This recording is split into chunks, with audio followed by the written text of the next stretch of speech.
നമസ്കാരം, ഞാൻ ഷാജി പി. ഇന്ന് നമ്മൾ സംസാരിക്കുന്നത് വളരെ പ്രധാനപ്പെട്ട ഒരു വിഷയത്തെക്കുറിച്ചാണ്. ബഹുമാനം എങ്ങനെ നേടാം? ബഹുമാനം ആരും നമുക്ക് വെറുതെ നൽകുന്നതല്ല. നമ്മുടെ പ്രവൃത്തികളിലൂടെയും പെരുമാറ്റത്തിലൂടെയും നമ്മൾ നേടിയെടുക്കുന്നതാണ്. നിങ്ങളുടെ പ്രവർത്തനങ്ങളിൽ സ്ഥിരത പുലർത്തുക, നൽകുന്ന വാഗ്ദാനങ്ങൾ പാലിക്കുക, കുറച്ച് സംസാരിക്കുക. പക്ഷേ നിങ്ങൾ പറയുന്ന ഓരോ വാക്കിനും അർത്ഥവും മൂല്യവും ഉണ്ടാകട്ടെ. കൃത്യസമയത്ത് എത്തുക, ക്ഷമശീലമുള്ളവരാകുക, മറ്റുള്ളവർക്ക് നിങ്ങളെ വിശ്വസിക്കാവുന്ന വ്യക്തിയാക്കുക.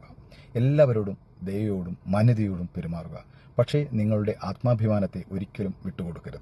മറ്റുള്ളവർ കാണാത്തപ്പോഴും അച്ചടക്കം പാലിക്കുക. കാരണം നിങ്ങളുടെ യഥാർത്ഥ സ്വഭാവം പ്രകടമാകുന്നത് ആരും നിങ്ങളെ കാണാത്തപ്പോഴാണ്. നിങ്ങളുടെ തെറ്റുകളുടെ ഉത്തരവാദിത്തം ഏറ്റെടുക്കുക. തെറ്റുകളിൽ നിന്ന് പഠിക്കുക. വീണ്ടും കൂടുതൽ ശക്തമായി മുന്നോട്ടു പോവുക.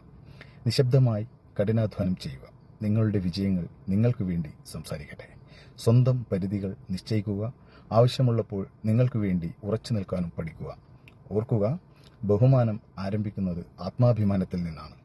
നിങ്ങൾ നിങ്ങളെ സ്വയം ബഹുമാനിക്കുമ്പോൾ മറ്റുള്ളവരും നിങ്ങളെ ബഹുമാനിക്കാൻ തുടങ്ങും. ഞാൻ ഷാജി പി.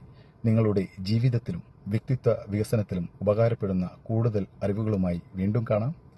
ബന്ധപ്പെടാൻ നമ്പർ 9895606939. നന്ദി, നമസ്കാരം. ബൈ.